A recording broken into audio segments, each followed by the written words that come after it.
Hello everyone, welcome back to the channel. In this video I'm going to walk you through and here's a guide on how to connect Warp to Strava. So to get started with that, if you use the Warp element by computer plus the companion app, here's an easy way you can connect the Warp to Strava. So install and open the Warp element companion app available on iPhone and Android. Then after that, in the app, go to the settings.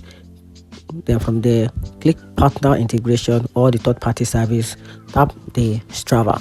Then from there, tap connect, which open the Strava login page.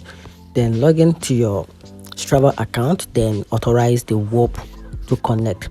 Then once connected, any ride recorded on the element will automatically upload to Strava when you sync. Then if you use the Warp Fitness app for heart rate or GPS tracking, open the Warp Fitness app on your phone, then navigate to the gear icon, usually at the top right.